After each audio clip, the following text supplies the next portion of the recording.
Ok. Y entonces, ¿en dónde nos habíamos quedado? Bueno, habíamos hecho un ligero repaso y en ese repaso, déjenme hacer una pequeña nota aquí, denme un segundo.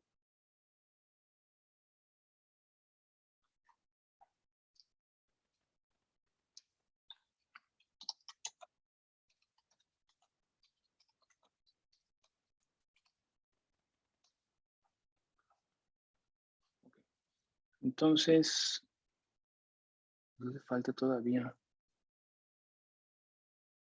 nos hace falta que llegue Odette, ¿verdad? Nadie recibió ningún mensaje de Odette.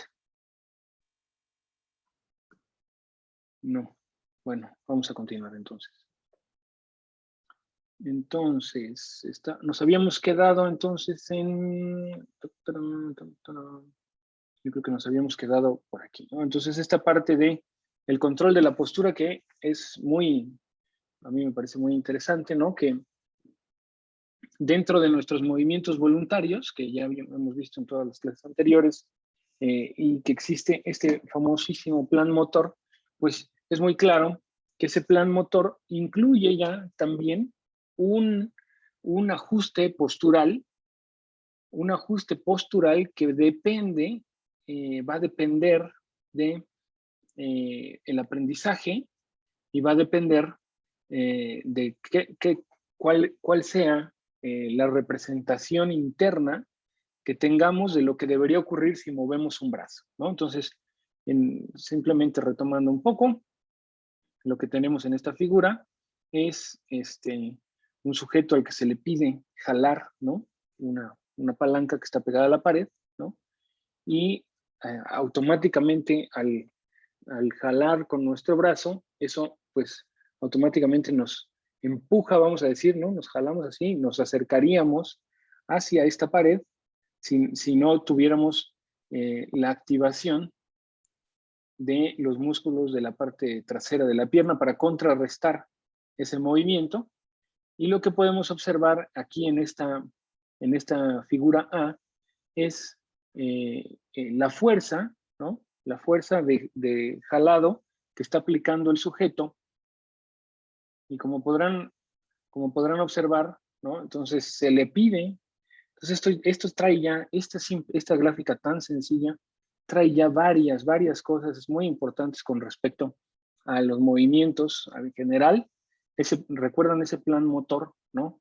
Que decíamos que dependiendo de la fuerza que uno le va a un movimiento, que podamos decir un movimiento balístico, ¿no? O un movimiento rápido, obsérvese cómo se le pide que haga un jalón, pero no se le pide que lo mantenga, simplemente que lo jale, ¿no?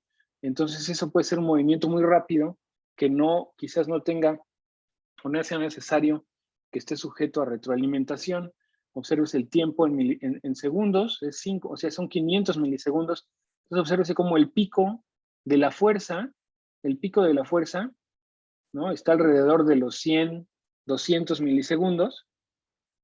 Y obsérvese cómo está el pico de la fuerza y luego no es que caiga recto, no es que el sujeto lo suelte, sino como todos nuestros planes motores, ¿no? Alcanza un pico y luego cae poco a poco, ¿no? Con suavidad.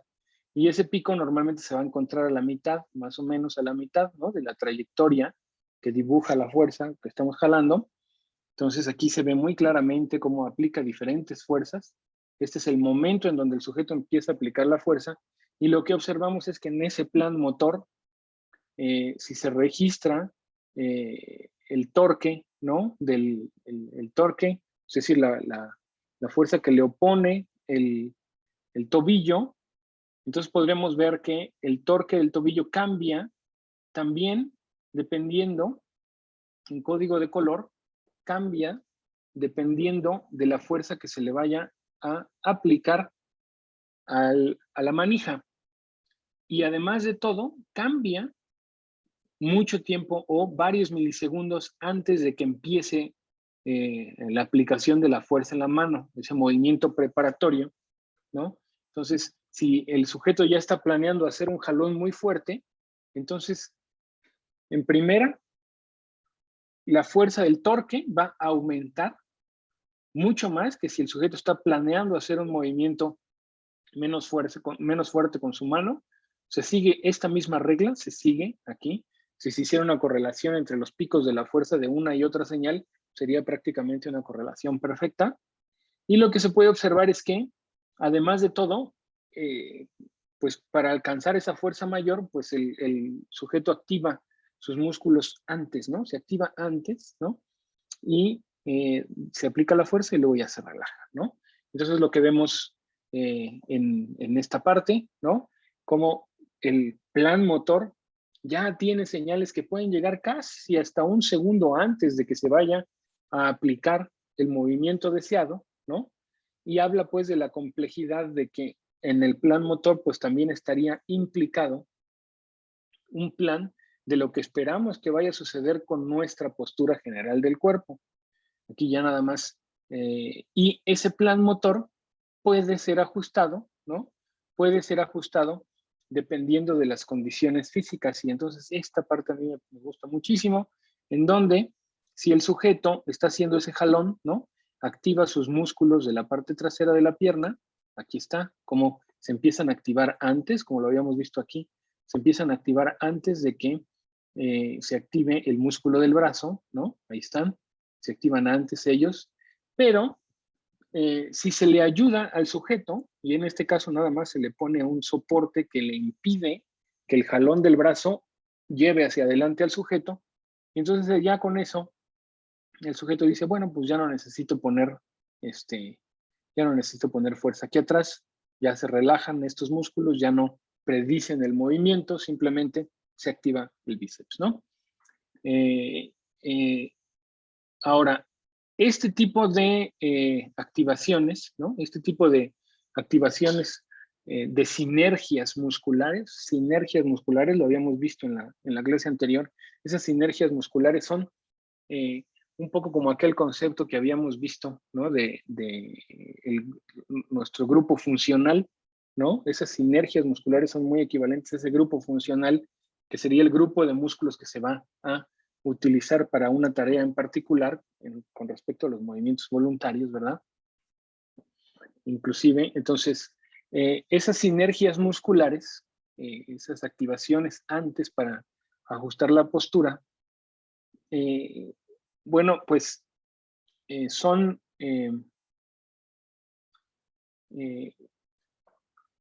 eliminadas, ¿no? En situaciones en las que no se tiene información somatosensorial, ¿no? Entonces, aquí nos muestran, en esta diapositiva, nos muestran cómo cuando hay una,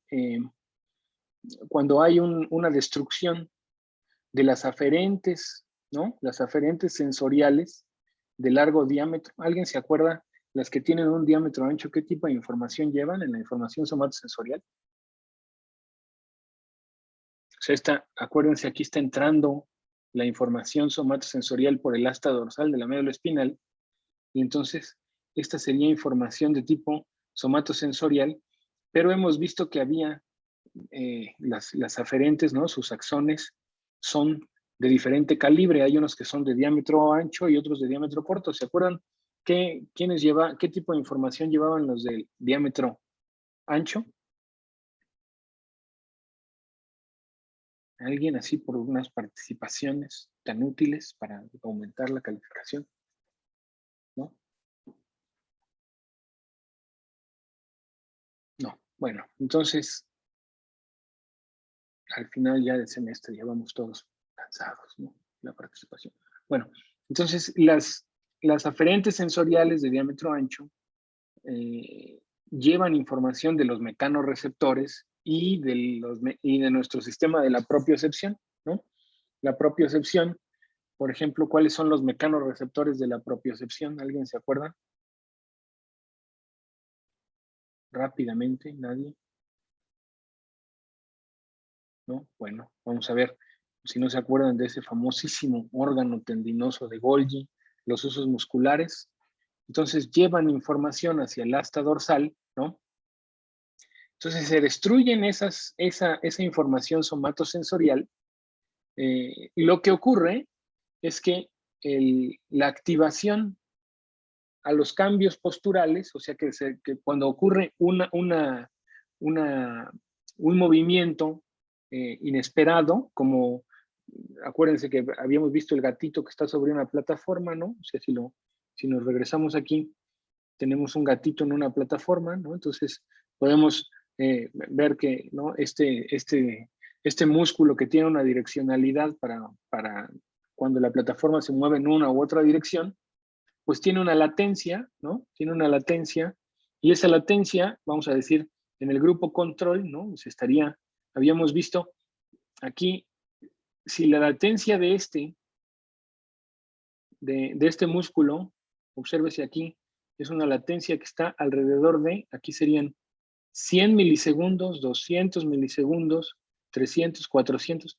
Entonces esta latencia está a la mitad de 100, o sea, son alrededor de 50 milisegundos para que el músculo se empiece a activar. ¿Ya vieron? Entonces, ¿qué animal sería? Alguien que me diga, de acuerdo a la clase anterior. Una latencia de alrededor de 50 milisegundos para activar el músculo. Nadie se acuerda. Hoy como que todo el mundo está... Ratones. No, esos son... bueno, los ratones también, pero los gatos, exactamente.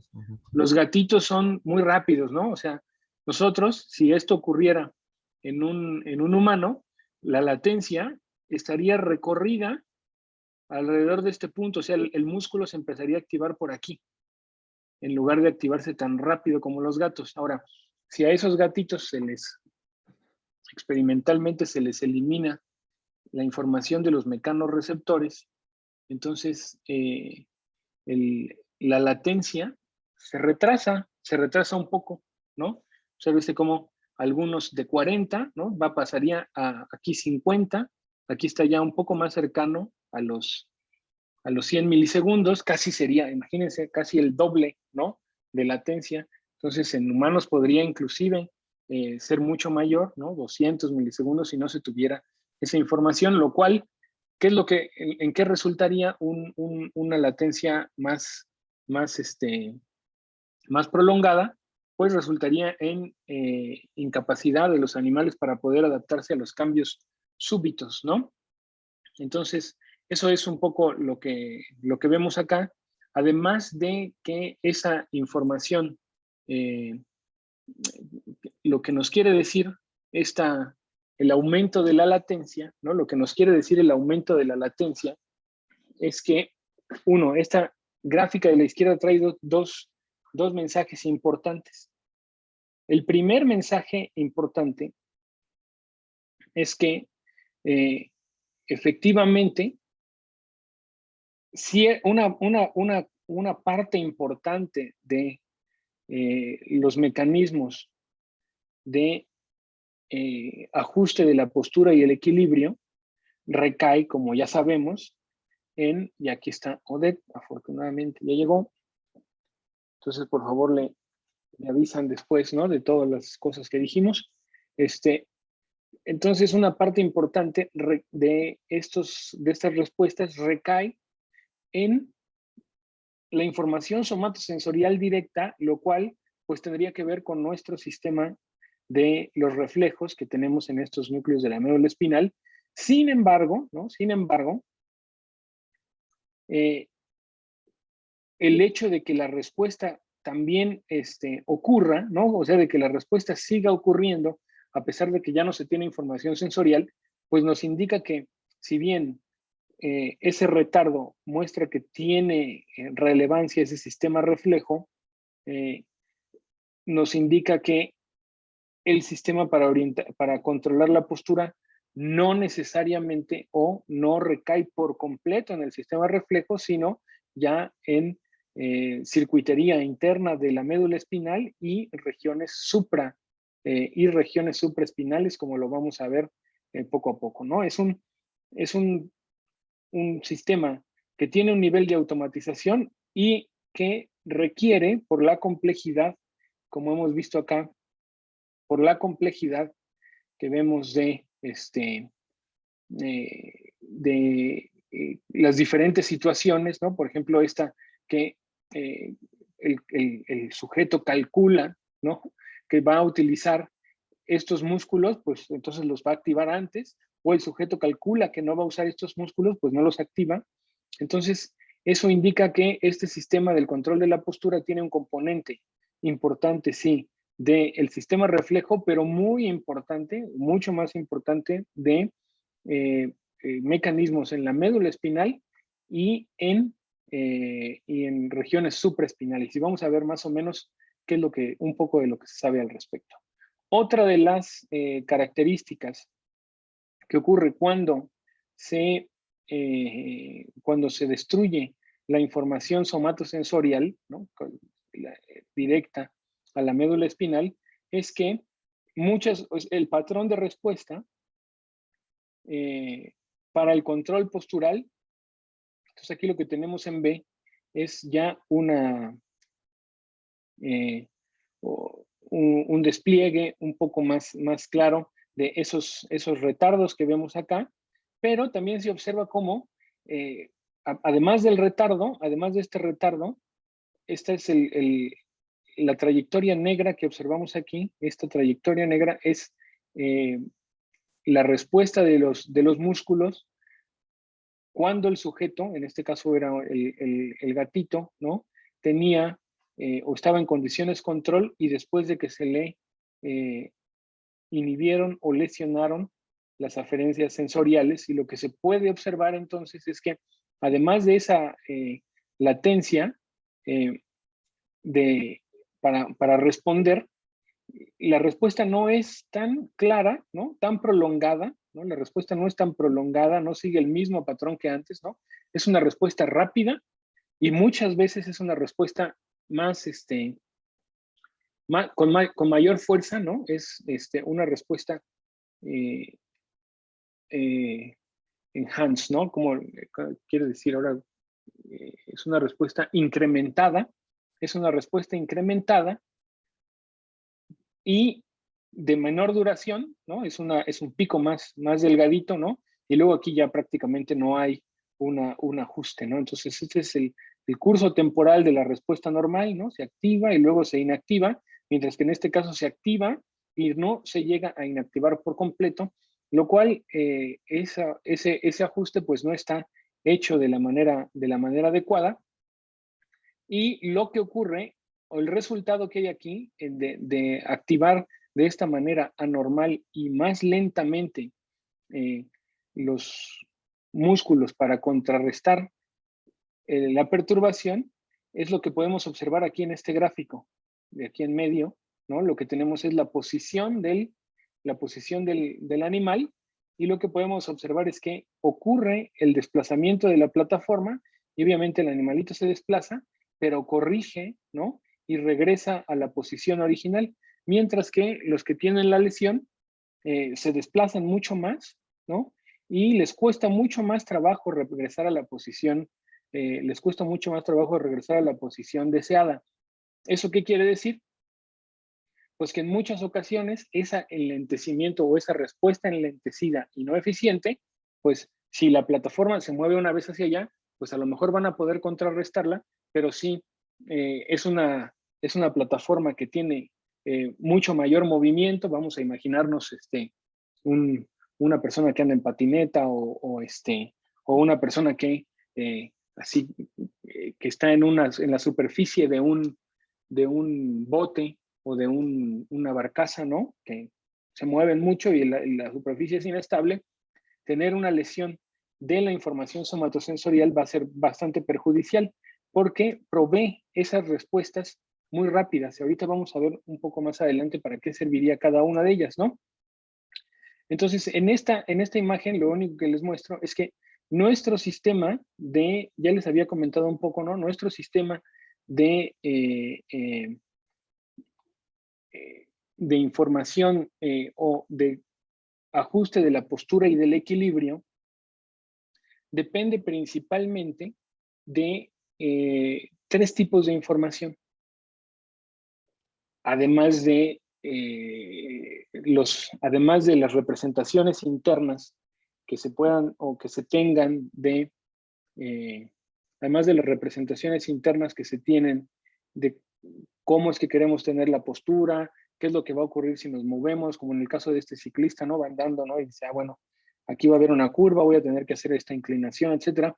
Además de esa información de los planes motores, etcétera, el sistema de la postura y el equilibrio recae en información sensorial de 3 categorías principales. La primera, ¿no? Es la que les acabo de mencionar aquí, que es la información somatosensorial.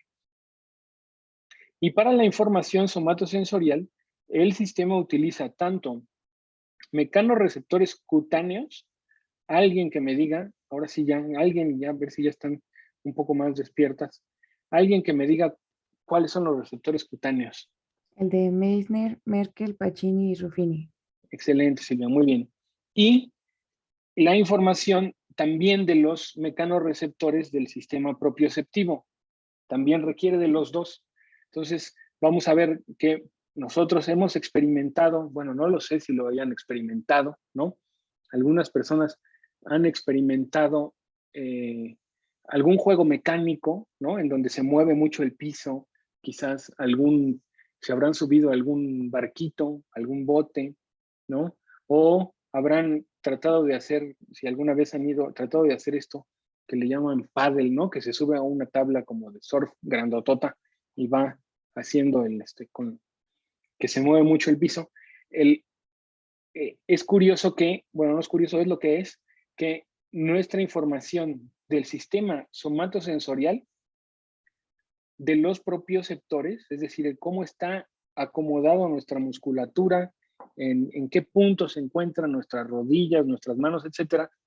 Esa información nos ayuda a mantener el equilibrio, pero somos muy buenos para poder mantener el equilibrio, ya no en la posición erguida, pero sí, si las cosas se mueven mucho, de inmediato lo que hace nuestro sistema motor es abrir las manos. O sea, cuando hay un destanteo, ¿no? Lo primero que hace nuestro sistema es abrir las manos. Inclusive, cuando cerramos los ojos, y ahorita les vamos a hablar un poco, voy a hablarles un poco del sistema visual, cuando cerramos los ojos, rápidamente nuestro sistema motor extiende las manos y busca tocar algo. Entonces, el sistema somatosensorial de los mecanorreceptores del sistema propioceptivo es muy importante, pero el sistema de los mecanorreceptores cutáneos ayuda muchísimo, especialmente el de las manos, ¿no? Entonces, cuando uno se hinca, lo verán ustedes en los libros de texto, ¿no? El toque, inclusive el toque ligero, no es que se tengan que apoyar, ya con ligeramente tocar las superficies, rozar las superficies con el sistema de los mecanorreceptores cutáneos de las manos, le da una nueva información a nuestro sistema nervioso central y puede controlar más fácilmente la postura. Después de ese sistema somatosensorial, en donde utilizamos ambos mecanorreceptores del sistema propioceptivo y los mecanorreceptores cutáneos, utilizamos este sistema que es el que más se opone a la fuerza de gravedad. Es decir, ese nos ayuda mucho a mantener la postura, a mantener nuestra posición erguida. Acuérdense que el objetivo, ¿no?, de nuestro sistema de control de la postura es mantener nuestro centro de gravedad a una distancia vertical del piso, ¿no? Y mantener la trayectoria de ese centro, mantener la trayectoria estable en el plano horizontal, ¿no? Entonces, sí, así, tranquilito. Entonces, para poder mantener la posición erguida y para poder mantener, ¿no? Nos ayuda mucho a mantener la distancia de nuestro centro de masa en el plano vertical, utilizamos mucho el sistema vestibular. El sistema vestibular, allá al inicio de las clases, ¿se acuerdan en dónde está ubicado nuestro sistema vestibular? Apenas lo mencionamos, ¿no? Del sistema vestibular, lo vamos a ver un poquitito ahorita. Es el que tenemos en el oído interno y nos ayuda a determinar la posición de nuestra cabeza, ¿no? Con respecto a la gravedad general, ¿no? Entonces vamos a verlo.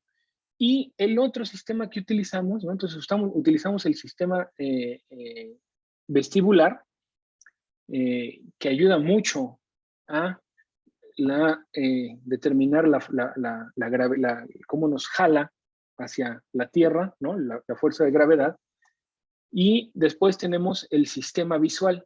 Entonces ya les había comentado, ¿no? Ese sistema visual es bastante útil también y bastante poderoso para el sistema del control de la postura y el equilibrio, pero puede ser, todos estos sistemas separados pueden ser muy engañosos, y ahorita vamos a ver más o menos. Un ejemplo de, por ejemplo, cómo puede ser engañoso el sistema visual es que si nosotros no tenemos lo que está buscando el sistema visual normalmente para mantener el equilibrio y la postura, es una referencia fija, ¿no? Entonces, el sistema visual normalmente busca una referencia fija en el ambiente, y si esa referencia fija se mantiene y lo demás se mueve con respecto a esa referencia fija, ¿no? Entonces lo que interpreta nuestro sistema de la postura es que nosotros nos estamos moviendo y actúa al respecto. Ahora, si todo el campo visual se mueve junto, aquí nos están poniendo un campo visual y por eso ponen un campo visual tan grande, ¿no? Aquí tenemos una persona que estaría viendo a este campo visual. Si todo el campo visual se mueve junto en una dirección, nuestro sistema visual no es lo suficientemente hábil para determinar si lo que se está moviendo es el campo visual o lo que se está moviendo somos nosotros.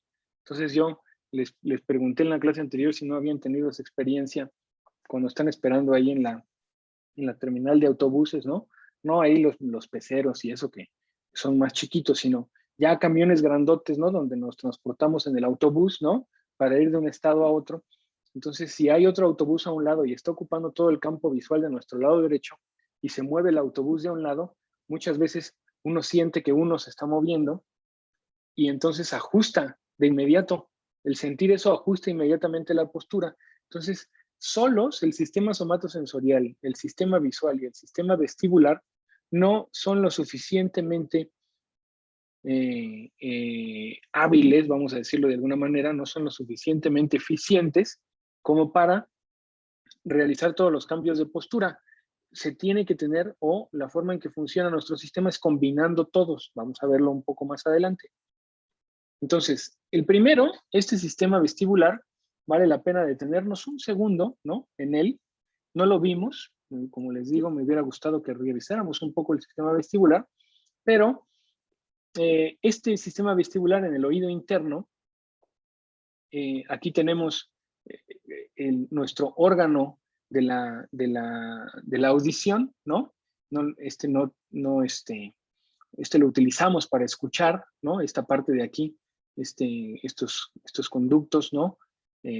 La cóclea y todo este sistema de la audición que tampoco revisamos. Y lo que vamos a ver aquí, a un ladito de él, ¿no? Estos son unos huesecitos, ¿no? Que están organizados de una manera muy, muy, muy bonita. Parece como que realmente como que una inteligencia muy superior diseñó esto, ¿no? Pero son literalmente 3 aros, ¿no? Es un aro, otro aro y otro aro. Y los 3 aros, lo que me gustaría que se imaginaran es que perdón si ven que muevo un poco raro el mouse ahí, es que estoy quitando las pantallitas que aparecen aquí. Entonces son 3 aros, ¿no? Entonces imagínense que hay un aro, que mi mano así sería un aro, luego le ponen a un lado otro aro, ¿no? Entonces si la cabeza se mueve en esta dirección, este aro de aquí va a ser muy útil, ahorita vamos a ver por qué, va a ser muy útil para determinar que hay un movimiento así de la cabeza, pero este aro de acá no va a servir para ese movimiento de la cabeza. Este aro que está en esa posición horizontal serviría si la cabeza se mueve en este sentido y habría otro aro en esta posición si la cabeza se mueve en este sentido. De tal manera que imagínense que tuviéramos, ¿no? un tubito así, un aro aquí, y para mover la cabeza así, detecta ese movimiento, otro en este eje, ¿no? Y otro en este eje, ¿no? Entonces, son 3 ejes que se le conocen como los canales semicirculares, y dentro de esos canales semicirculares hay un líquido, adentro de esos canales semicirculares, a mí me parece un sistema verdaderamente como, qué barbaridad, qué bonito. Hay líquido, ¿no? Que se llama la endolinfa, a lo mejor lo habrán escuchado hablar ahí en la primaria, ¿no? Uy, perdón, regreso. Entonces ese líquido que está corriendo dentro de los canales semicirculares, si ustedes toman una botella de agua, ¿no? Y le meten agua ahí y mueven el agua de esta manera, pues el agua va a seguir el movimiento de la inercia del movimiento que ustedes le estén metiendo al agua. De tal manera que ese líquido que está aquí adentro de esos canales semicirculares, como están fijos a los lados de nuestra cabeza, si ustedes mueven la cabeza así, el líquido se desplaza dentro de los canales semicirculares de un lado a otro, literalmente se desplaza el líquido dentro de la cabeza. Y, bueno, no de la cabeza, sino de este pequeño órgano que tenemos en el oído interno, ¿no? Entonces se desplaza el líquido dentro. Si nosotros movemos la cabeza así, se desplazará en este canal semicircular. Si nosotros movemos la cabeza así, se desplazará en este y tendrá poca inercia en este. Y así, dependiendo de la orientación, el líquido dentro de estos canales semicirculares se va a desplazar. Y adentro de esos canales semicirculares tenemos nuestros receptores, que también son mecanorreceptores. No son como los de Pacini, Ruffini, Meissner y Merkel, ni como el órgano tendinoso. Son otro tipo de mecanorreceptores que tienen, esos mecanorreceptores, obsérvese, es una célula, ¿no? Y esa célula, aquí está su núcleo enorme, tiene la característica de tener un núcleo enorme, y esa célula tiene en la parte superior una bola de pelos, ¿no? Así le digo vulgarmente pelos, pero se le llaman cilios, ¿no? Entonces tiene unos cilios, unos cabellitos, imagínense que son mis dedos, ¿no? Este es el cuerpo de la célula y estos serían los dedos. Y están esos dedos enclavados y expuestos al líquido. Están expuestos al líquido, a la endolinfa, que está dentro de los canales semicirculares, ¿no? Entonces imagínense un ducto así, y en la base del ducto están los pelos, de tal manera que si el líquido se mueve, el líquido desplaza los pelitos de un lado a otro, ¿no? Entonces, al desplazar esos pelitos de un lado a otro, estos se llaman, hasta los han estudiado tan bien, ¿no? Que se llama, esta parte de aquí se llama el quinocilio, que sería el pelo más largo, y todos los otros pelitos que, como ven, tienen esa organización así, están formaditos así tomando distancia, del más pequeñito al más alto. Entonces, el más alto de los cilios se le llama el quinocilio y todos los otros se le llaman estereocilios. El punto es el siguiente. Esta es la actividad neuronal de esa célula, la actividad de disparos de esa célula. Y sabemos que cuando el quinocilio se desplaza, los estereocilios se desplazan sobre el quinocilio, la actividad de la célula incrementa. Y cuando el quinocilio se desplaza sobre los estereocilios, la actividad de la neurona disminuye. Entonces, de esa manera, si ustedes se mueven en una dirección y están sus quinocilios moviéndose sobre los estereocilios, entonces la neurona dispara. Y si se mueven en la otra dirección, deja de disparar, ¿no? Y entonces, de esa manera, nuestro sistema vestibular, un sistema muy, muy, muy bonito, sabe si nos estamos moviendo en una dirección o nos estamos moviendo en la otra. A ver, aquí tenemos una pregunta o un comentario. Y exacto, ¿por qué se da el vértigo? Muy bien, Melissa. ¿Por qué? Entonces, este sistema, el vértigo puede ocurrir por múltiples razones, pero sí, efectivamente, una de ellas es esta. ¿Y qué puede ocurrir? Por ejemplo, cuando nosotros nos ponen a hacer eso, así estamos de niños, ¿no? Y nos ponemos a girar, a dar vueltas, ¿no? Yo jugaba mucho eso porque es muy divertido cuando todavía te caes y no te duele, ¿no? Entonces es muy divertido girar y ¡ay, pum! Te caes, ¿no? Entonces, ¿por qué queda uno mareado? Porque si uno se pone a dar vueltas,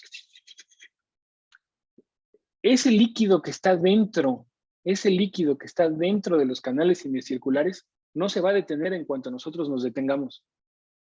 El líquido que está dentro de los canales semicirculares va a seguir rotando con esa inercia. va a seguir rotando con esa inercia. Entonces se detiene el cuerpo y el líquido sigue rotando y le da la señal al cerebro de que el mundo se sigue moviendo. Y entonces el cuerpo se hace así y luego después, ahorita vamos a ver, el sistema visual, ¿ok? Está bien conectado con el sistema vestibular. Es decir, hay un sistema automatizado que dice que cuando nosotros movemos, o sea, si ustedes pueden hacer este ejercicio, si ustedes mueven, si ustedes ponen los ojos en la pantalla, ¿no? En la pantalla y mueven la cabeza de un lado a otro, no tienen que hacer ningún esfuerzo. Sus ojos se mantienen fijos. ¿Pero qué quiere decir mantenerse fijos si la cabeza se mueve? Quiere decir que los músculos del ojo en realidad se están moviendo para dejar al ojo ahí, porque los ojos te podrían seguir a la cabeza, pero no la siguen si mantenemos la mirada fija en un punto. Entonces, esa posibilidad que tiene nuestro sistema motor de mantener la vista, eso tampoco lo vimos, el control de la vista es muy importante para el control motor general. Entonces, si nosotros mantenemos la vista fija en un punto, tenemos la capacidad de mantener la fija vista en un punto, eso es gracias a la interacción automática y veloz que hay entre el sistema vestibular, ¿ok? Entre el sistema vestibular y el sistema del control de los músculos oculares. Ahora, cuando nos ponemos a girar y estas neuronas o estas células siguen disparando a pesar de que ya se detuvo el movimiento, acuérdense, traten de recordar la sensación, es que cuando está uno así, como que siente que los ojos se le siguen moviendo a uno sin control, y eso todavía incrementa la desorientación de nuestro sistema de control de postura y equilibrio. Entonces, por ejemplo, el truco que utilizan los bailarines para no marearse, ¿no? Así el lago de los cisnes, se ponen a rotar, ¿no? Entonces, ese truco que ellos usan es que cuando hacen un giro, no dejan que su cabeza, vean a Isaac Hernández, ¿no? Los videos de Isaac Hernández, del bailarín tan famoso que les decía, o de cualquier ballet que vean ahí en el YouTube, y van a ver que cuando la gente gira, no es que su cabeza vaya girando con su cuerpo, sino que el cuerpo gira y ellos hacen un movimiento de rotación rápido, como que van haciendo un movimiento muy rápido de la cabeza para mantener su vista siempre en un punto y no pierden así o sea, no dejan que con ese movimiento rápido, no permiten que su sistema vestibular se desoriente. Ahora, en cuanto a la pregunta del vértigo, si la actividad de estas células, o sea, no quiere decir que el vértigo que vaya a estar ahí rotando sin control nuestra endolinfa, ¿no? Puede ser que la actividad de estas neuronas, de estas células que disparan potenciales de acción, como pueden ver aquí, puede ser que la actividad de estos receptores, por alguna razón, esté hiper o under, no, hiper o hipoexcitada. O sea, puede ser que esté sobreexcitada o inhibida y eso puede generar esa sensación de vértigo, ¿no? También, por ejemplo, una sensación de vértigo tienden a perder el equilibrio porque aquí, no, sí, o sea, el sistema, dependiendo de qué ocurra, a eso iba justamente Odette nos hace una pregunta, ¿no? Si las personas que pierden la audición, sordas, también tienen problemas de equilibrio. Depende de qué. Por ejemplo, hay una enfermedad que es la otitis del oído. Puede ser del oído medio o del oído interno. Entonces, infecciones por alguna razón, uno se mete al agua, le cae ahí una infección en el oído. La infección puede hacer que haya inflamación en esto. Vean, observen cómo son sistemas, el sistema auditivo, ¿no? De la cóclea, el martillo, yunque y estribo, están todos aquí, eso no lo vimos, pero están en esta parte del órgano. Mientras que el sistema vestibular está separado de ellos, pero están, o sea, si ustedes se lo sacaran, ¿no? Ahí lo verían los dos juntos, están así juntitos el uno con el otro. Entonces, infecciones del oído interno no distinguen entre generar inflamación y hasta pueden generar la pérdida, la muerte de las células de aquí adentro. Entonces, normalmente, si se infecta esto, no va a decir, ay, si ya se va a infectar nada más la cóclea, o se va a infectar los canales. No, puede ser que infecte todo. Y al infectar todo, se puede perder. O sea, si la infección es muy amplia, entonces, además de tener ese dolor, ¿no? A mí una vez me dio una otitis, y no entendía yo muy bien qué estaba pasando, tenía mucho dolor en el oído y solamente es en un lado, ¿no? Entonces, este sistema lo tenemos en los dos lados. Entonces, si se desequilibra uno, genera una percepción diferente. Ahora, para la pregunta específica de la pérdida del equilibrio, pues hay que ver por qué existe la sordera. Depende de por qué existe la sordera. Si la sordera es el resultado de alguna infección que destruye el oído interno, etcétera, bueno, sí va a haber, no quiere decir no quiere decir que no escuchar. O sea, el escuchar no está directamente, yo creo que en ese caso no está directamente relacionado con el equilibrio. Lo que sí es que los órganos sensitivos para escuchar y para mantener el equilibrio están juntos, físicamente muy, muy, muy próximos, de tal manera que si alguien nos diera un golpe y nos destruyera este pedazo, ¿no? Pues podría llevarse también a nuestro sistema vestibular. Si quedamos sin un sistema vestibular, por ejemplo, mi padre desafortunadamente tiene algo que se conoce como tinnitus, ¿no? Tampoco lo vimos, es un zumbido, o sea, es una disfunción del sistema auditivo que no se sabe muy bien por qué, y en algunas ocasiones afecta también el sistema vestibular. Y entonces, cuando empezó con el tinnitus, mi padre tenía problemas, ¿no? Y un poco encorvaba. Entonces, estos dos sistemas, el auditivo y el vestibular, que son fundamentales, uno para oír, para escuchar, pero para controlar nuestra postura, ¿no? Entonces, pues efectivamente, en condiciones que afecten físicamente esta región, van a alterar nuestro equilibrio, si se afecta físicamente. Ya, ¿cómo es que llega la información vestibular al sistema nervioso central? Ya es diferente, van por canales diferentes, ¿no? Entonces tenemos nuestro núcleo vestibular que está modulado muy importantemente por el cerebelo, por ejemplo, ¿no? Son ya núcleos del tallo cerebral, y ese núcleo vestibular está efectivamente cerca del núcleo coclear, que lleva información auditiva, ¿no? Entonces, todas estas son vías sensoriales pues, que no vimos en detalle tanto como vimos la información somatosensorial, pero que efectivamente son muy, muy importantes y ayudan mucho a mantener el equilibrio. Entonces, ¿por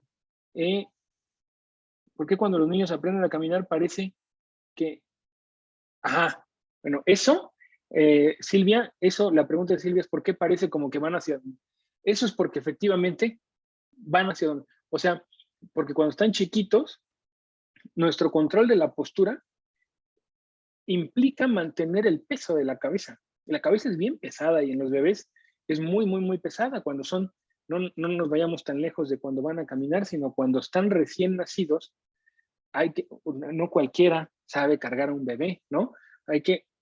O sea, no lo puedes levantar nada más así, porque el control de la musculatura del cuello no está lo suficientemente o desarrollado o aprendido como para mantener la postura de la cabeza en esa posición. Y entonces sí, es muy buen ejemplo porque el peso de la cabeza, literalmente, o sea, si no tuviéramos el control muscular, pues nos tiraría. A los bebés se los lleva de un lado a otro y es lo que están aprendiendo. Cuando están aprendiendo a caminar, están justamente aprendiendo, Silvia, muy buena pregunta, están justamente aprendiendo a contrarrestar, están haciendo sus esquemas para contrarrestar los cambios que va a producir el desplazar el cuerpo. O sea, yo voy a desplazar mi cuerpo en el universo, entonces cuando yo voy a moverme hacia adelante, ya mi cerebro ya va a calcular la inercia que va a generar ese movimiento sobre mi cabeza, y entonces no nada más se van a ir preactivando los músculos de la parte trasera de las piernas y la espalda, va a haber un altísimo control de los movimientos o de los músculos del cuello, ¿no? Es un tema de la postura que no está tan estudiado, pero que es fundamental, ¿no? Bueno, entonces, aquí les muestro un ejemplo de qué ocurre. Aquí les muestro un ejemplo de qué ocurre cuando, aquí les muestro un ejemplo de qué ocurre cuando se lesiona el sistema vestibular. Miren, ahí lo van a encontrar, yo les dije los canales semicirculares, ¿verdad? Así se llaman, pero el conjunto, ¿no? Se le conoce como el laberinto, ¿no? Pues es un pequeño laberinto, ¿no?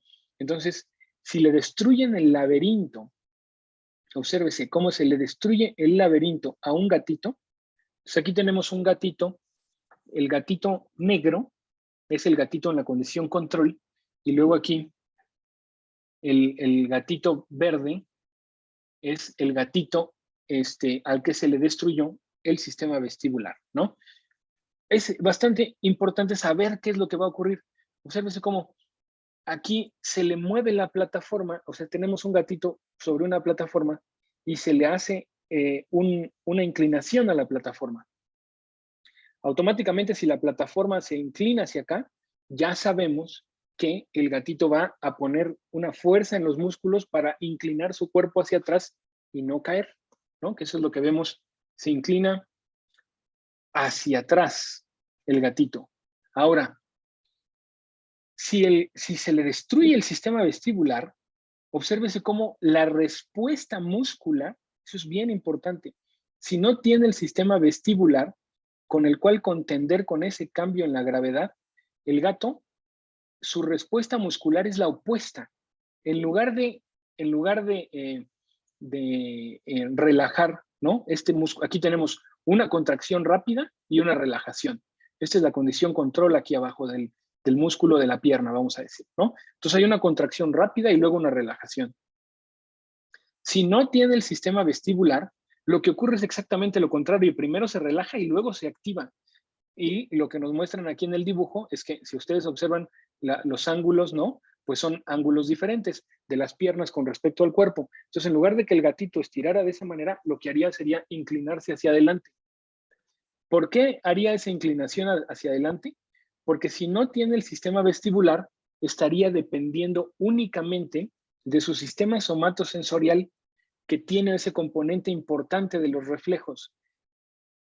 Como resultado de eso, ¿no? Al tener ese desplazamiento, entonces el gato lo que hace es empujarse hacia adelante y pierde el equilibrio.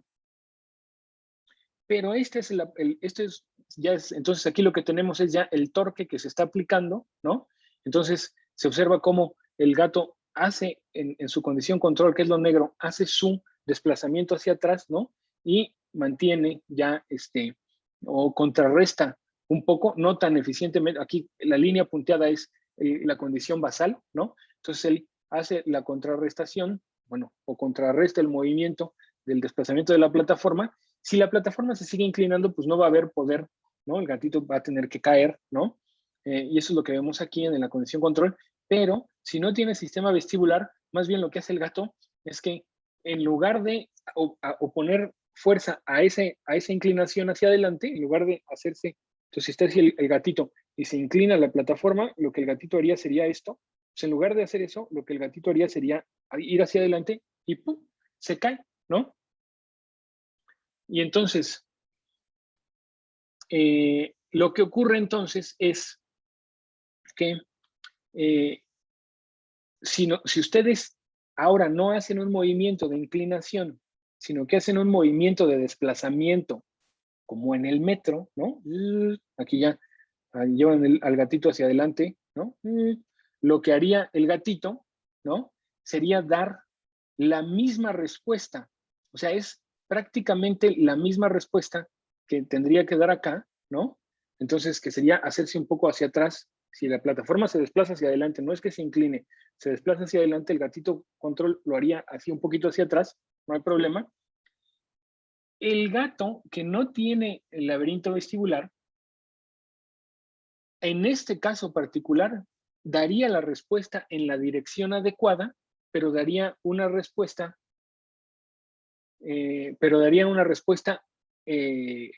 más fuerte, una respuesta maximizada. Y eso es lo que vemos aquí. Da la respuesta, aquí está el electromiograma, da la respuesta adecuada, ¿no? Igual al control en gris, pero en verde podemos observar que la respuesta está maximizada, ¿no? Lo que vemos en las... Voy a quitar el video de ahí para ponerlo acá a un lado. Lo que vemos en las gráficas de acá abajo es que el músculo, la dirección del músculo, cuando la perturbación es empujar o inclinarla, entonces en el control, la dirección del músculo va en la dirección contraria a la inclinación, mientras que en el animal lesionado va en el sentido de la inclinación, con lo cual el gatito se caería de la plataforma, mientras que cuando la plataforma se mueve en el plano horizontal, ambos gatos dan la respuesta en la dirección adecuada, pero el gatito con el sistema vestibular lesionado da una respuesta un poco más amplia. Esto nos indica dos cosas muy importantes. Nos indica, uno, que el sistema vestibular, su principal función es, en el movimiento de inclinación, el gato está luchando, o lo que se está moviendo es en el eje vertical, que lucha contra la gravedad. O sea, ese es el principal eje gravitatorio, de fuerza gravitatoria. Mientras que en el eje horizontal no se está desplazando hacia abajo, es decir, no hay una fuerza gravitacional que lo jale hacia la Tierra, ¿no? Sino que es un desplazamiento horizontal, y ese desplazamiento horizontal, el gato no depende por completo del sistema vestibular, por lo tanto puede dar la respuesta en la dirección adecuada, pero da una respuesta más amplia, lo que nos indica que el sistema vestibular estaría principalmente implicado en contrarrestar la gravedad, ¿no? Sensar esa gravedad y contrarrestarla, y en otras condiciones en modular la respuesta a los cambios en el plano horizontal, ¿no? Entonces, bien importante. Entonces, nuestro sistema somatosensorial, ya lo vimos, por un lado, ¿no? Tiene ese componente reflejo, ¿no? Es necesario para ese componente reflejo, modula ese componente reflejo, mientras que el sistema vestibular es muy importante para contrarrestar la gravedad. Ahora, como les había mencionado, ¿no? Nuestra orientación y control postural requieren de esa integración multisensorial. Ahora, ¿y por qué requieren esa orientación multisensorial? Porque por sí mismos, cada uno de los sistemas es ambiguo, nos da información muy ambigua. Por ejemplo, la visión, ¿no? No distingue, como ya les había dicho, ¿no? Si se mueve todo el plano, todo nuestro campo visual, no distingue si lo que se está moviendo es el campo visual o lo que se está moviendo somos nosotros. Para nuestro cerebro es lo mismo. Si se mueve todo junto, pues tenemos la ilusión de que nos estamos moviendo, o si nos movemos nosotros, pues también vemos que nos movemos con respecto al campo visual. Entonces, el sistema visual per se, él solo, no puede saber si lo que se mueve es nuestro cuerpo o el medio ambiente. Para él es lo mismo. En el sistema vestibular, como se observa en este ejemplo de aquí, y cómo nos lo ponen aquí en el ejemplo de estos, parece como un nadador, ¿no? Porque lo ponen ahí siempre, sin ropa, pero con un speedo, ¿no? Un trajecito de natación. Entonces ahí está ese muchacho. Entonces, si este muchacho se mueve en esta dirección, su laberinto vestibular en uno de los canales semicirculares, ¿no? En esa dirección va a hacer que, los estereocilios se muevan sobre el quinocilio, mientras que va a ocurrir lo mismo si el desplazamiento es completamente vertical. Es decir, cualquier movimiento, ¿no? En esa dirección o en esta dirección va a tener como resultado el mismo tipo de activación en los receptores. Por lo tanto, este sistema, como lo vimos acá, no puede determinar per se, por él mismo, no puede determinar si lo que se está moviendo es en una dirección, algunas ocasiones, ¿no? O la cabeza en otra. Entonces, el sistema vestibular tiene el problema de que recae prácticamente, ¿no? O sea, nuestro sistema vestibular se activaría de la misma manera si yo muevo mi cuerpo está así, si mi cuerpo está en esta posición y mi cabeza se mueve así, ¿no? Como los perritos cuando están tratando de entender algo, se mueve de esta manera. Entonces, ese sería lo mismo para el sistema vestibular que si todo mi cuerpo entero se moviera en esta dirección. Entonces, eso, si solamente recayéramos en el sistema vestibular, no podríamos saberlo. O sea, si no tuviéramos información somatosensorial del sistema propioceptivo que nos dijera, ahorita el sistema vestibular está activado porque está inclinándosete todo el cuerpo o porque todo el torso está derecho y lo único que se está moviendo es la cabeza. Entonces eso le da información ambigua, ¿no? Y es lo mismo para el sistema de información somatosensorial. Los mecanorreceptores de las plantas de los pies, por ejemplo, no son capaces de detectar, ¿no?, si el piso se mueve o es nuestro pie el que se mueve. Necesitamos integrar toda la información, tanto del sistema visual como del somatosensorial como el propioceptivo, para tener un control de la postura y el equilibrio completamente adecuado. Ahora, ¿eso qué querría decir, no? Ya el tener todos los sistemas, tener que tener esa integración completa, y inclusive las diapositivas anteriores que hemos visto aquí, ¿no?, como esta, ¿no?, nos indica el hecho de que nuestro sistema somatosensorial propioceptivo, nuestro sistema vestibular y nuestro sistema visual, todos tengan que integrarse. Y el hecho de que podamos ver que antes de que vayamos a ejecutar un movimiento, nuestro sistema motor se adelanta en condiciones muy particulares y en otras no se activa, como en este caso, nos indica que, al igual que hemos visto en el plan motor para los movimientos voluntarios, debe haber un esquema, ¿no? Debe haber una representación, un mapa de cómo está nuestro cuerpo y cómo va a terminar, ¿no? Un modelo de cómo está nuestro cuerpo y cómo va a terminar después de que hagamos un movimiento. Se piensa o se cree que nuestro sistema de orientación y postura pues debe tener también un modelo interno que estime, ¿no?, en cómo está nuestro cuerpo orientado con respecto a algo y cómo debería quedar. No nos vamos a meter mucho en esta diapositiva. Creo que lo mejor sería que pasáramos a esta, ¿no?, en donde sí, ese modelo, ¿no?, que deberíamos tener. O sea, yo estoy en una superficie tal, etcétera. Entonces ese modelo tiene que hacer un juego, el modelo, ¿no?, de acuerdo a su experiencia, tiene que hacer un juego o tiene que estar, ponderando, tiene que estar censando cuál es el sistema que más le conviene utilizar, de acuerdo a lo que ya se conoce sobre el mundo. Entonces, o de acuerdo a lo que nuestro mismo cerebro conoce sobre el mundo. Entonces, por ejemplo, sabemos que en superficies estables, como cuando estamos parados, ¿no?, no se mueve la tierra, ¿no? Estoy aquí yo en el laboratorio, parado, sentado.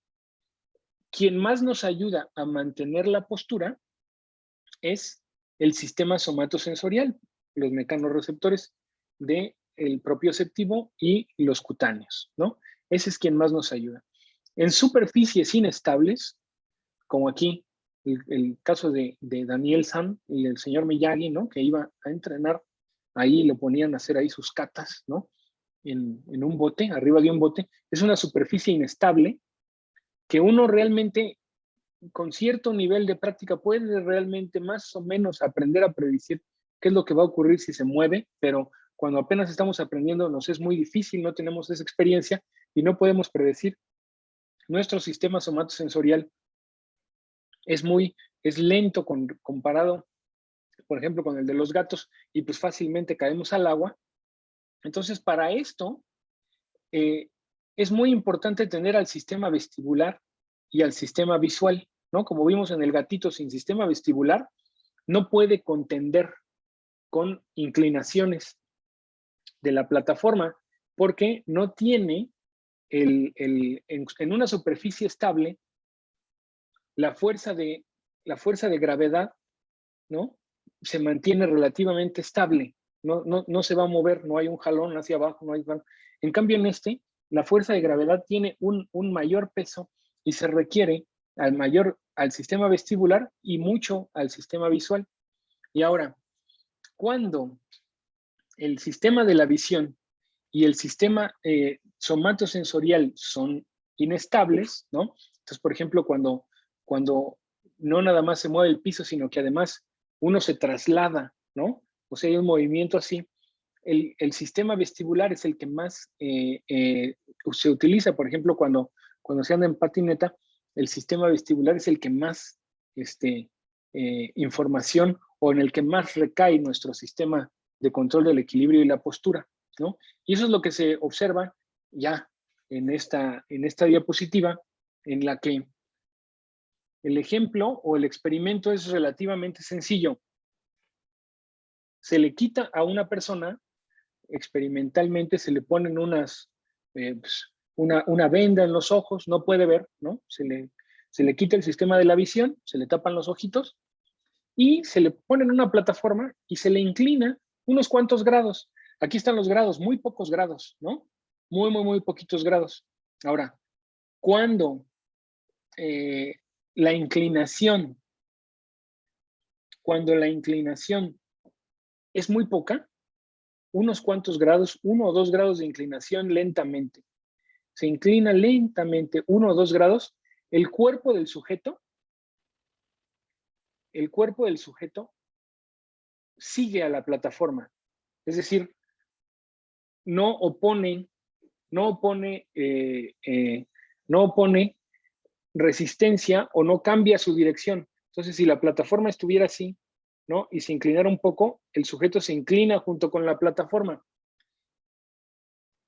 Cuando son pocos grados, ¿no? Esa ligera inclinación, esa ligerísima inclinación, no activa o no es lo suficientemente importante como para poner alerta al sistema vestibular que cuando la inclinación es mucho mayor, entonces ya la fuerza de inclinación, ¿no? Si la fuerza de inclinación ya es mucho mayor, entonces ya se empieza a inclinar mucho la cabeza, entonces eso ya está empezando a activar al sistema vestibular por la gravedad, ¿no? Entonces, si la inclinación es muy poquita, estos canales no se activan tanto, ¿no?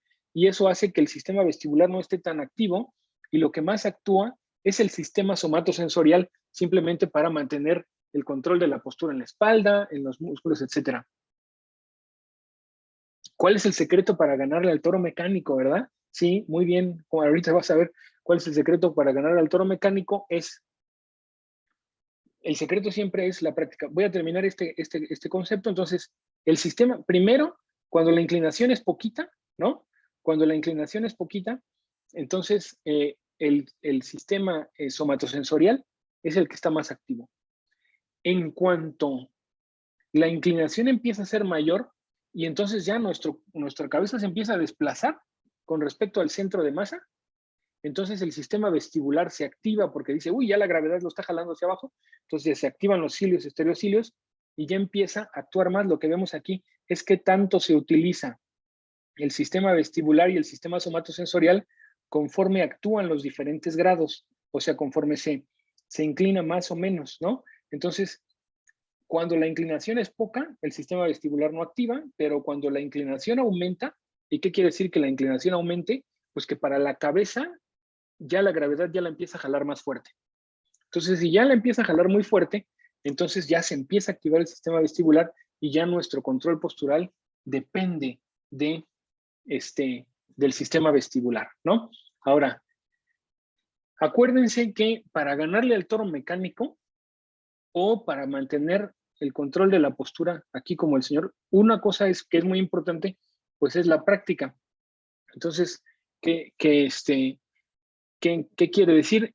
Que nuestro sistema, no me acuerdo si en la siguiente, no, me voy a regresar un poco porque me acuerdo que en esta, ¿no? Acuérdense que nuestro sistema de la postura, en este caso, que no es el toro mecánico, sino que está parado sobre una pequeña plataforma, ¿no? Y se va hacia atrás. Entonces, cuando él no está en posibilidad de utilizar los dedos de los piecitos, ¿no? su sistema somatosensorial, ¿no? Los dedos de los piecitos. Entonces, activa estos músculos, lo cual es diferente a que sí puede utilizar los dedos de los pies y activa los músculos de la parte trasera de la pierna, pero si se le entrena al sujeto por varias ocasiones en esta plataforma y después se le pasa a la plataforma grande, entonces progresivamente va a dejar de utilizar esta sinergia muscular para cambiarla por esta sinergia muscular. O sea, el aprendizaje, eso es importante. En el toro mecánico y en el caso del Karate Kid, los cambios son impredecibles, ¿no? Para una persona que nunca se ha subido ahí. Es decir, uno nunca sabe para dónde va a venir el siguiente jalón, por lo cual el sistema recae en la velocidad de respuesta, que acuérdense que nosotros, en nuestro caso, nuestra velocidad de respuesta es alrededor de 150 milisegundos. De tal manera que si nosotros queremos tirar a alguien del toro mecánico o queremos tirar a alguien de la balsa, lo que hacemos automáticamente, si nosotros quisiéramos tirar a alguien del toro mecánico o si el señor Miyagi quisiera tirar a Daniel San, lo que haría automáticamente, sin saber por qué, sin pensarlo, sin ir a ver, a tomar la clase y lo que sea, sería aumentar la rapidez de los cambios. Ahora, el señor Miyagi no se va a caer porque él sabe qué es lo que va a hacer y en qué momento, pero Daniel San no lo sabría, ¿no? Entonces, el problema ahí es que recae sobre la velocidad de respuesta de nuestro sistema postural, que es alrededor de 150 milisegundos. Así que todo aquel cambio que sea más rápido de 150 milisegundos va a tirar a la persona. Hay personas, ¿no?, que con entrenamiento o porque sus cabezas están así, ¿no?, tienen respuestas más rápidas o se entrenan. Es decir, en el toro mecánico, si la respuesta que tuviéramos que dar, el problema del toro mecánico o de la balsa que se mueve, es que la posición original para un cambio en una dirección no va a ser siempre la misma, ¿no? A veces el toro va a estar en esta dirección y va a jalar hacia acá, ¿no? Entonces, si está aquí y jala hacia acá, entonces nuestro arreglo muscular estaría de una manera en esta dirección, ¿no? Y no podría predecir que lo que viene es un jalón hacia arriba. Y en otras ocasiones va a jalar hacia el otro lado y no podemos predecir cómo lo va a hacer. Si el toro mecánico siempre hiciera este movimiento, sería para nosotros, si siempre fuera un solo movimiento, a pesar de que los movimientos fueran muy rápidos, nosotros podríamos calcular a priori, ¿no? Podríamos calcular con anticipación que va aumentando la velocidad, pero el cambio siempre va a ser en la misma dirección.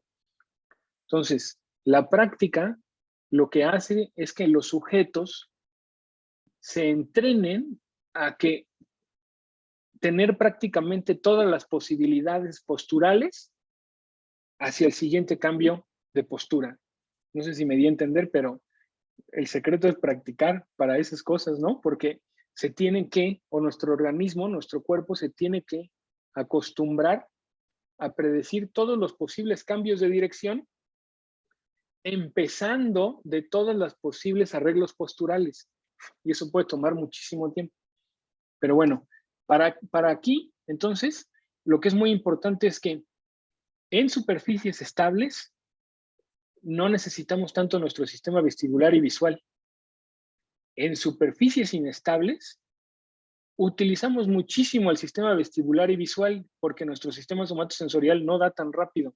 Inestable, ¿qué quiere decir? Que los cambios son mucho más rápidos que nuestra capacidad de reacción. Es decir, para un gato, lo que para nosotros es inestable, para un gato quizás no lo sea porque responden mucho más rápido. Y cuando además de que el cambio es inestable y además se mueve mucho, ¿no? Y eso quiere decir que ese movimiento va a hacer que sea inestable para la visión, ¿no? O sea, va a haber muchos cambios en el sistema visual. No podemos mantener nuestra mirada fija en un solo punto, entonces vamos a recaer mucho más en el sistema vestibular, ¿no? Entonces, pues pura práctica, ¿no? Para andar en patineta, para todo eso, pues lo único que nos va a ayudar es las caídas. Ahora, recordando, nada más, vamos a tratar de acelerar un poco porque hoy me tengo que ir a las 9:35, se acaba la clase, en 10 minutitos. Entonces, recordando, ¿no? La postura, acuérdense mucho, la postura significa mantener nuestro centro de masa con respecto al piso, o con respecto al piso, a una distancia particular, ¿no? Entonces, si mi pierna mide 1 metro, si mis piernas miden 1 metro, entonces mi centro de masa va a estar un poquito por debajo del ombligo, entonces voy a tener que, el control de la postura significa mantener ese centro de masa a esa distancia del piso. Así está entrenado nuestro cerebro. Mientras que el balance significa que además de que se mantenga esa distancia del piso, no se va a mover el centro de masa en el eje horizontal, ¿no? O sea, se va a mantener alto y se va a mantener con una trayectoria horizontal reducida, ¿ok? Ahora, ¿qué es lo que ocurre si se secciona la médula espinal de un gatito, como esos gatos que ya hemos visto? Ya habíamos visto los gatos descerebrados que les tienen que poner un arnés, ¿no? O un chalequito, y ellos generan sus movimientos rítmicos de las patas, pero ¿qué pasa con su sistema postural? Bueno, su sistema postural, ellos requieren, Camila me hace una pregunta, ¿hay manera de que la endolinfa pueda salir de esos canales o están sellados? Están sellados, sí, están sellados. La manera en que puede salir es que haya una lesión, una infección que haga una, o sea, si aquí, por ejemplo, ¿no? Ese sistema en el roedor, lo voy a poner, estaría aquí, este es un cráneo de rata, ¿no? De cerebro de rata que utilizamos mucho aquí en el laboratorio para calcular en dónde vamos a hacer registros y cosas así. Y en esta bolita que se ve aquí, no sé si lo alcancen a ver, ahí es donde estaría ese sistema. Y lo único que les quiero decir es que para la pregunta de Camila, es que ese huesecillo, ¿no? Es muy delgadito. O sea, es un hueso delgado. Está bien protegido, pero realmente si yo le diera un golpecito, ¡pah!, se rompe y se sale la endolinfa. Entonces, están sellados, ¿no? Están efectivamente sellados. Hay que cuidarlos mucho. Las infecciones, etcétera, ahí no nos gustan, ¿no? Entonces, cuidar mucho eso porque si la infección es grave, ¿no? Puede dañar permanentemente, ¿no? Puede dañar permanentemente. Si sale el líquido, ya no funciona. Si se sale el líquido, ya no funciona nuestro sistema del balance, ¿no? Y ahí sí no sé, no me acuerdo muy bien, habría que leer si hay manera de recuperar, pues se ve extremadamente complicado. Bueno, entonces, en un gato con sección de la médula espinal, lo que podemos observar es que su sistema del control de la postura, pues está mucho más retardado, ¿no? Porque no tiene esa información y porque no tiene control de núcleos supraespinales que le ayuden a generar esos ajustes previos. No se puede ajustar previamente. Es decir, si no tiene control supraespinal, no va a poder utilizar el aprendizaje y predecir la situación, y entonces va a hacer estos gatitos, ¿no? Que tienen la sección de médula espinal y que pueden realizar la caminadora, solamente lo pueden hacer porque tienen agarraditos o tienen la ayuda de estar agarrados con el chalequito, ¿no? Los ayudan a detenerse ahí, porque el movimiento cíclico pues genera cambios en la trayectoria horizontal, ¿no? Del centro de masa del gato, y esos cambios, si no tiene la predicción de lo que va a ocurrir, y esa predicción viene de acá arriba, entonces el gatito, ¡pum!, se puede caer, ¿no? Eso es lo que pasa normalmente. Me voy a adelantar un poco. El cerebelo y los ganglios basales son fundamentales para el control de la postura y el equilibrio, mucho más que la corteza motora. Entonces, este cerebelo, que quiere decir pequeño cerebro, tiene más o menos el mismo número de neuronas que el cerebro, que nuestro cerebro así. El cerebelo es un poco más, está como más compacto, pero tiene una cantidad de neuronas que no vean. y está ahí para aprender cosas motoras. Entonces, hay varios núcleos del cerebelo que no vimos, pero por ejemplo, está el núcleo vestíbulo cerebelar y el núcleo espinocerebelar. Este vestíbulo cerebelar, ¿no? Estaría enviando información a los núcleos vestibulares de la médula espinal, que son los que integran la información de nuestro sistema vestibular, de tal manera que el cerebelo, una lesión en este núcleo vestíbulo cerebelar, lo que va a producir es que la persona o el animal tengan problemas en controlar la postura, que quiere decir que no van a poder luchar perfectamente contra la gravedad, porque su trabajo de estos núcleos vestíbulos cerebelares es precisamente interactuar con el sistema vestibular para mantenernos levantados, ¿no? Para mantener nuestro centro de masa a una distancia del piso. Y lo que genera es que los pacientes tienen o se inclinan, ¿no? Generan inclinaciones aún con los ojos abiertos, ¿no? Entonces eso es lo que les genera. Mientras que si se lesiona el núcleo del cerebelo que proyecta ya hacia otros núcleos espinales, ¿no? Se produce lo que se conoce como la ataxia cerebelosa. Ya no es un problema tanto del control de la postura, ¿no? De mantenerse erguido, sino es un problema de que el sistema no puede mantener la trayectoria en el plano horizontal, no la puede mantener estable. Y entonces esa ataxia cerebelosa, los pacientes caminan y se balancean mucho, ¿no? No pueden contrarrestar eso e inclusive pueden llegar a caer. Y este sistema es muy importante para adaptarse a cambios. Es cuando estás ebrio. Entonces, efectivamente, Jomara, la ataxia cerebelosa también se le conoce como la marcha atáxica, ¿no? Y en términos médicos, cuando una persona está borrachita, ¿no? Le dice, tiene marcha atáxica, ¿no? Se generan esos problemas de equilibrio. El alcohol actúa sobre los receptores GABA y el cerebelo es un núcleo que es prácticamente puro GABA, ¿no? También los ganglios basales, ¿no? Entonces, cerebelo es muy importante, ¿no? Para esa inclinación, mantener la postura y para mantener la trayectoria en el plano horizontal. Y los ganglios basales, si se lesionaran, como en los pacientes parkinsonianos, aquí hay un ejemplo, es que si no tienes los ganglios basales, no tienes una flexibilidad en cambiar rápidamente de posturas o de sinergias musculares. Por ejemplo, si nosotros estamos en el metro parados, ¿no? Se mueve el metro, entonces estamos activando estos músculos, ¿no? Pero si de repente se ofrece un asiento, ya me voy a sentar, ya se sientan ahí, lo que dejan de hacer es utilizar los músculos de la parte trasera y generan nada más fuerza en los músculos de la cadera y de la parte posterior y de la espalda. Mientras que los pacientes parkinsonianos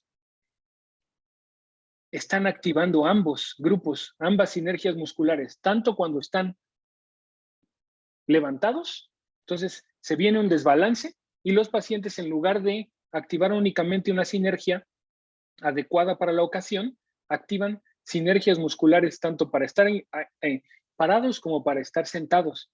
Y cuando se tienen que sentar, ¿no? Se siguen activando ambas sinergias, lo cual pues les hace, o lo que se propone es que es muy difícil que cambien, ¿no?